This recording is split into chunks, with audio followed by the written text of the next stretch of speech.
আসসালামু আলাইকুম। এখন দেখবেন সংবাদ শিরোনাম। আজও নেওয়া হলো মাধ্যমিকে শিক্ষকদের আন্দোলনে স্থগিত হওয়া বার্ষিক পরীক্ষার একটি রুটিনের হুটহাট পরিবর্তনে বিপাকে শিক্ষার্থীরা। আমাদের প্রিপারেশনটা একটু নষ্ট হয়ে গেছে, আমরা সেজন্যই আজকে একটু বাধ্যতামূলকভাবে শিক্ষকদের সম্মান জানিয়ে আমরা এখানে পরীক্ষাটা দিচ্ছি। জামায়াত ইসলামী সহ সিলেটে সমমনা ৮ দলের বিভাগীয় সমাবেশ। জাতীয় নির্বাচনের আগে গণভোট সহ ৫ দফা দাবি আদায় লক্ষ্য। ৪ বছরেও শেষ হয়নি নাটোরের ২ শিক্ষা প্রতিষ্ঠানের ভবন নির্মাণ। ৯০ ভাগ টাকা তুলে নিয়েছে ঠিকাদার। ঘটনা জানাজানির পর জোড়াতালি দিয়ে চলছে কাজ। দেশের বিভিন্ন স্থানে মাধ্যমিক শিক্ষকদের আন্দোলনের কারণে স্থগিত হওয়া বার্ষিক পরীক্ষার একটি আজ নেওয়া হয়েছে। একাডেমিক ক্ষতি পুষিয়ে নিতেই কর্তৃপক্ষের এই আয়োজন। শিক্ষা কর্মকর্তারা জানিয়েছেন, পরীক্ষার্থীদের সুবিধা এবং সময়সূচি স্বাভাবিক রাখতেই ছুটির দিনে পরীক্ষার সিদ্ধান্ত নেওয়া হয়। যদিও শিক্ষার্থীরা বলছে, এভাবে হঠাৎ রুটিন পরিবর্তনের কারণে তারা ঠিকমতো প্রস্তুতি নিতে পারেন। সাপ্তাহিক ছুটির দিনে সকালে পরীক্ষার হলে প্রশ্নপত্রের উত্তর খোঁজায় মগ্ন ছাত্রছাত্রীরা। শিক্ষকদের আন্দোলনের কারণে মাধ্যমিকের স্থগিত হওয়া বার্ষিক পরীক্ষার একটি আজ দেশের বিভিন্ন স্থানে নেওয়া হয়। রাজশাহী, খুলনা, সিলেট, জামালপুর সহ বিভিন্ন জেলায় সকাল 10টা থেকে শুরু হয় আজকের পরীক্ষা। তবে শিক্ষার্থীরা জানান, হুটহাট রুটিন পরিবর্তনের কারণে পর্যাপ্ত প্রস্তুতি ছিল না তাদের। আমাদের প্রিপারেশনটা একটু নষ্ট হয়ে গেছে, আমরা সেজন্যই আজকে একটু বাধ্যতামূলকভাবে শিক্ষকদের সম্মান জানিয়ে আমরা এখানে পরীক্ষাটা দিচ্ছি। রুটিনটা ঠিক ছিল, পরে আবার এই যে দাবি করলো না, এটাতে একটু সমস্যা ছিল। পড়তে অনেক ঝামেলা হয়েছে, যদি আমাদের একটা চ্যাপ্টার কমপ্লিট হয়নি, তারপরও আলহামদুলিল্লাহ ভালো হয়েছে পরীক্ষা। ছুটির দিনে পরীক্ষা আয়োজনের বিষয়ে ক্ষুব্ধ অভিভাবকরাও জানান, বার্ষিক পরীক্ষার মধ্যে শিক্ষকদের এমন আন্দোলন অযৌক্তিক। পরীক্ষা না হলে মন মানসিকতা ভেঙে যায়, তারপরে অন্যভাবে সেটা বড় আগ্রহ হয় না। পরীক্ষার সময় এ ধরনের আন্দোলন না করাই ভালো ছিল। তারা পরীক্ষার আগে করতো আন্দোলন ছিল, অথবা পরে করতো।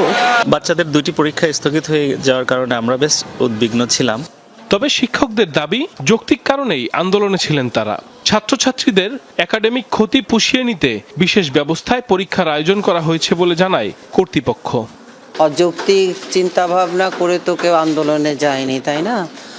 আর এখন পরীক্ষা নেওয়া হচ্ছে, শিক্ষার্থী তো আমাদের, তাদের কোনো সমস্যা হোক এটা তো আমরা কখনোই চাইবো না। সরকার মহোদয় অতি শীঘ্রই এই দাবিগুলো পূরণ করবেন। সাময়িক অসুবিধার জন্য আমরা শিক্ষার্থীদের 1 এবং 2 তারিখে পরীক্ষা নিতে পারছিলাম না, এবং শিক্ষার্থীরা আনন্দঘন পরিবেশে পরীক্ষায় অংশগ্রহণ করছে। এয়ার অ্যাম্বুলেন্স প্রস্তুত থাকলেও খালেদা জিয়ার শারীরিক অবস্থা বিবেচনা করে বিদেশে নিতে দেরি হচ্ছে বলে জানিয়েছেন ব্রিফিংয়ে ডাক্তার AZM জাহিদ হোসেন। বিকেলে রাজধানীর এভারকেয়ার হাসপাতালের সামনে এক ব্রিফিংয়ে তিনি বলেছেন, খালেদা জিয়ার সার্বক্ষণিক তদারকি করছেন মেডিকেল বোর্ডের সদস্যরা।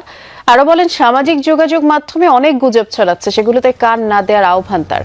13 দিন ধরে রাজধানীর এভারকেয়ার হাসপাতালে চিকিৎসাধীন খালেদা জিয়া। পাকস্থলীর জটিলতার কারণে গতকাল বিএনপি চেয়ারপারসনের এন্ডোস্কোপি করা হয়। শুরুতে কিছুটা রক্তক্ষরণ হলেও পরে তা নিয়ন্ত্রণে আসে। দেশি বিদেশি চিকিৎসকদের সমন্বয়ে গঠিত মেডিকেল বোর্ড তার শারীরিক অবস্থা পর্যবেক্ষণ করছেন।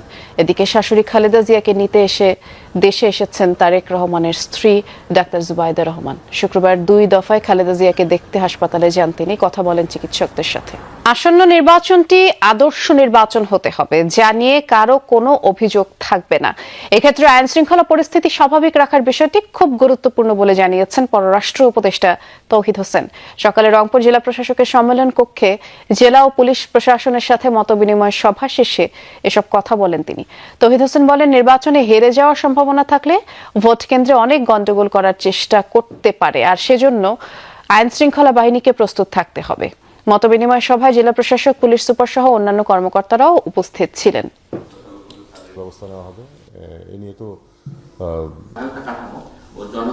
এটা একটা আদর্শ নির্বাচন হতে হবে, যেটা থেকে কারো কোনো কমপ্লেন থাকবে না, এবং সেক্ষেত্রে আইন শৃঙ্খলাটা খুব গুরুত্বপূর্ণ। কারণ যেই ক্যান্ডিডেটের হারার সম্ভাবনা, তিনি কিন্তু সবসময় গণ্ডগোল সৃষ্টি করার চেষ্টা করতে পারেন, এটা মনে রাখতে হবে। সেটা মনে রেখেই আমি আশা করি যে যথেষ্ট ব্যবস্থা নেওয়া হবে। রাজধানীর আগারগাঁয়ে গ্যাস লিকেজ থেকে বিস্ফোরণে একই পরিবারের 7 জন সহ মোট 8 জন দগ্ধ হয়েছেন। একই দিনে নারায়ণগঞ্জের সোনারগাঁ এলাকায় একটি বাসায় গ্যাসের চুলা থেকে বিস্ফোরণে একই পরিবারের 4 জন দগ্ধ হয়েছেন। আহতদের জাতীয় burn and plastic surgery institute এবং ঢাকা মেডিকেল কলেজ হাসপাতালের বার্ন ইউনিটে ভর্তি করা হয়েছে। এর মধ্যে কয়েকজনের অবস্থা শনিবার ভোর 4:30টার দিকে আগারগাঁও সরকারি স্টাফ কোয়ার্টারের টিন শেড বাসায় ঘুমিয়েছিলেন মোহাম্মদ আব্দুল জলিল মিয়ার পরিবার। সকালে তার স্ত্রী আনেজা বেগম রান্নাঘরে আগুন জ্বালাতে গেলে বিকট শব্দে ঘটে বিস্ফোরণ।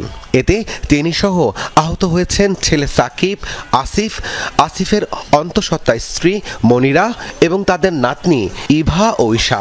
দগ্ধ হয়েছেন কলোনিতে বাস করা আরও একজন। লাস্টে সব আগুন ধরে গেছে, তখন আমরা ঘুম থেকে উঠে পড়ছি, উঠে দেখেই পুরো ঘর একদম আগুন হয়ে গেছে। প্রতিবেশীরা আহতদের উদ্ধার করে প্রথমে জাতীয় বার্ন ইনস্টিটিউটে নিয়ে আসেন। সেখানে স্থান সংকুলন না হওয়ায় একজন ছাড়া বাকিদের ঢাকা মেডিকেল কলেজ হাসপাতালের বার্ন ইউনিটে পাঠানো হয়। পাক করতে যাওয়ার পরে ওই মেসমার সাথে সাথে এটা ফায়ার করে এবং ঘর সব উড়ে নিয়ে যায়। অবস্থা খারাপ। আগুনে দগ্ধ জলিল মিয়ার ছেলে আসিফ জানিয়েছেন, দীর্ঘদিন ধরেই তাদের টিনশেড বাসায় গ্যাস লিকেজ হচ্ছিল। এ নিয়ে বাসার মালিককে জানানো হলেও কোনো ব্যবস্থা নেননি তিনি। তারা ওনারা অনেকবার বলছে গ্যাস আসছে না, গ্যাসের সমস্যা। উনি বলে যে আমার বাসা ওইরকম কয় কি গ্যাসের সমস্যা। হ্যাঁ, তো উনি যদি এসে দেখতো যে কি সমস্যা ঠিক করতো, তাহলে কিন্তু আজকে এই দুর্ঘটনা ঘটতো না। নারায়ণগঞ্জের সোনারগাঁও এলাকায় গ্যাস লিকেজ থেকে বিস্ফোরণে একই পরিবারের 4 জন দগ্ধ হয়েছেন। ভোরে তাদেরও জাতীয় বার্ন ইনস্টিটিউটে ভর্তি করা হয়। চিকিৎসক জানান, নারায়ণগঞ্জের ঘটনায় সবার অবস্থাই গুরুতর, যার মধ্যে আলাউদ্দিন নামে একজনের অবস্থা আশঙ্কাজনক। এছাড়া আগারগাঁওর ঘটনায় আহত একজনের অবস্থাও গুরুতর। বাবা যে আছেন আলাউদ্দিন সাহেব, ওনার শ্বাসনালী আসলে পুড়ে গেছেন এবং ওনাকে আমরা শ্বাসনালী পুড়ে গেছেন সেই অবস্থায় আমরা সেইভাবেই ট্রিটমেন্ট করছি এবং অন্য বাকি যে 3 জন আছে ওনাদেরকে আমরা সাসপেক্টেড ধরে আমরা চিকিৎসা করছি। সাম্প্রতিক সময়ে চুলা জ্বালাতে গিয়ে বা সিলিন্ডার বিস্ফোরণের ঘটনায় হতাহতের অনেকেই চিকিৎসা নিতে হাসপাতালে আসছেন বলে জানিয়েছেন এই চিকিৎসক। নাটোরে 2টি শিক্ষা প্রতিষ্ঠানের ভবন নির্মাণ কাজ পুরোপুরি শেষ না হতে ঠিকাদারদের 90% টাকা প্রদান করেছে শিক্ষা প্রকৌশল অধিদপ্তর। অভিযোগ উঠেছে, অধিদপ্তর কর্মকর্তাদের যোগসাজশে কাজ অসমাপ্ত থাকার পরও 1,41,65,000 টাকা পরিশোধ করা হয়েছে। এ ঘটনা জানাজানি হওয়ায় সেই কাজ তড়িঘড়ি করে শেষ করতে গিয়ে নিম্নমানের কাজ করার অভিযোগ উঠেছে ঠিকাদারদের বিরুদ্ধে। লালপুর উপজেলার বিলমারিয়া দাখিল মাদ্রাসা ভবন নির্মাণের জন্য 2021 সালের জুন মাসে বরাদ্দ হয় 76,50,000 টাকা। 2 বছরের মধ্যে 70 লাখ টাকা তুলে নেয় ঠিকাদারি প্রতিষ্ঠান, অথচ টাকা তুলে কাজ বন্ধ করে দেয় তারা। 1 বছরের মধ্যে ভবন হস্তান্তরের কথা থাকলেও 4.5 বছরে শেষ হয়নি নির্মাণ কাজ, ফলে প্রতিষ্ঠানটিতে পাঠদান কার্যক্রমও শুরু হয়নি।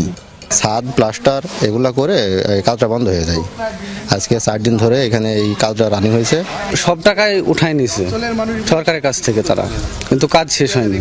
মাদ্রাসা ভবন নির্মাণের দায়িত্ব পায় যশোরের ঠিকাদারি প্রতিষ্ঠান মেসার্স আব্দুল মান্নান।